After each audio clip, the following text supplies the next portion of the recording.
안녕하세요. 네. 예. 저 대장학문 질환이 궁금해서요. 그게 뭔가요? 대장학문 질환 되게 이제 폭넓게 질문을 하셨는데, 우리가 일반적인 대장학문 질환이라는 건 어떻게 보면 가장 일반적인 게 학문 질환인데, 그러니까 제일 치질이나 아니면 치열이나 아니면 치료 같은 게 가장 일반적인 학문 질환이고, 또 하나는 조금 덜 일반적이긴 한데 대장암이나 이런 것들도 대장학문 질환에 포함된다라고 할 수가 있겠죠. 그러면 일반적으로 그 치료 시술은 어떤 게 있나요? 그러니까 이런 치열이나 치료나 치액, 치질 같은 이런 양성 학문 질환은 우리가 무조건 수술하는 건 아니고 일단 그 정도를 봐서 필요하면은 보존적인 치료, 즉 내과적 약물 치료부터 시작해서 그래도 안 될 것 같으면 좀 심한 정도라면은 저희가 수술적인 치료를 고려를 하고 있습니다. 하지만 이런 악성 대장암인 경우에는 꼭 수술적인 치료를 받아야 되겠죠.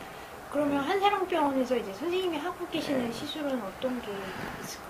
그러니까 이제 대장학문과 관련해서 특히 이제 양성 학문 질환인 경우 치질이나 치열이나 치료 같은 이런 질환들은 저희가 될 수 있으면 학문 기능을 최대한 보존하면서 치료를 하려고 수술을 하려고 노력을 하고 있고, 또 이런 악성 즉 대장암인 경우에는 저희가 이것도 마찬가지로 최소 침습 수술인 복강경 수술을 도입을 해서 대장암도 복강경으로 수술을 시도를 하고 있습니다. 그러면 혹시 일반적으로 일반 사람들이 그 네. 예방 차원에서 할 수 있을 만한 것들이 좀 있을까요? 그럼요. 우리가 뭐 텔레비전이나 아니면 신문 보도상이라든가 인터넷이라든가 이런 데 이렇게 찾아보면은 되게 정보들은 많이 나와 있습니다. 그런 일반적인 것들을 시작을 하면 되는데, 가장 우리가 쉽게 할 수 있는 걸로 일단은 뭐 그 규칙적인 식사, 그리고 배변 습관을 체크를 하는 것. 그래서 저희 평소에 변이 어떻게 나오는지 잘 체크를 해서 이런데 변화 양상이 있으면은, 즉 뭐 대변 볼 때 출혈이 있다라든가 변이 잘 안 나온다든가 이런 증상의 변화가 있으면은 병원으로 전문가의 도움을 받는 게 좋겠습니다.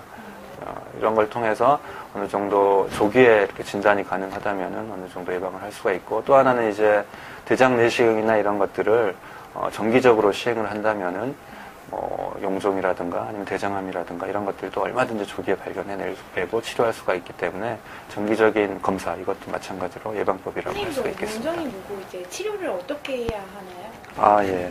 좋은 질문이신데요. 우리가 용종이라고 하면은 이런 위나 대장의 점막에서 이렇게 혹처럼 볼록 튀어나오는 게 바로 용종입니다. 용종은 어떻게 보면 이런 정상세포의 이상변이라고 할 수가 있겠는데, 우리가 알고 있는 대장암이나 이런 대부분의 이런 대장암인 경우가 이런 용종에서 비롯된다고 알려져 있습니다. 80~90%는 이런 특히 용종 중에서도 이런 선종성 용종에서 암으로 이렇게 변한다라고 알려져 있기 때문에, 이런 용종이 발견되면은 제거하는 게 어떻게 보면은 대장암도 어느 정도 예방을 할 수 있겠다라고 생각을 하시면 되겠습니다. 저희 병원 같은 경우에는 대장 내시경 검사를 하다가 이런 용종이 발견되면은 바로 그 자리에서 제거하는 걸 원칙으로 하고 있습니다. 대장 내시경도 하는데 보통 가장 보편적으로 하는 거 이제 위 내시경을 그렇죠. 가장 많이 하잖아요. 그렇죠. 그러면 내시경은 보통 여기서는 어떻게 이루어지나요? 저희는 이제 내시경이 그 수면을 하지 않고서는 조금 고통스러울 수가 있기 때문에 저희가 일단 수면 진정 내시경을 하기를 권하고 있고, 수면을 하게 되면 어떻게 보면 이제 고통이라든가 이런 것들은 조금 이렇게 수그러들 수가 있기 때문에 이런 수면 진정 내시경을 권유를 하고 있고, 저희 병원에서는 일단 위와 대장 내시경을 동시에 시행을 하고 있습니다. 그러니까 한 침대에 한 환자가 내시경실에 들어가면은 그 자리에서 위를 하고 또 곧 이어서 대장 내시경을 바로 시행을 할 수 있기 때문에 어떻게 보면 환자 입장에서는 상당히 좀 편할 수가 있고, 또 하나 이제 용종 같은 경우에 많은 병원에서 일단 발견을 하면은 일단 다음에 뭐 입원해서 뗀다든지 하는 이런 조금 이렇게 미뤄지는 이렇게 그런 경향이 있을 수가 있는데, 저희 병원에서는 바로 용종을 발견해내는 즉시 바로 그 자리에서 처치를 시행을 하고 있습니다. 따로 비용이 발생하기도 하나요? 아무래도 이제 용종을 제거하게 되면은 추가적으로 용종 절제 비용이 발생합니다. 왜냐하면은 여러 가지 기구들이라든가 이런 것들이 이렇게 소모가 되기 때문에 저희도 이렇게 같이 이렇게 비용을 추가를 하고 있습니다.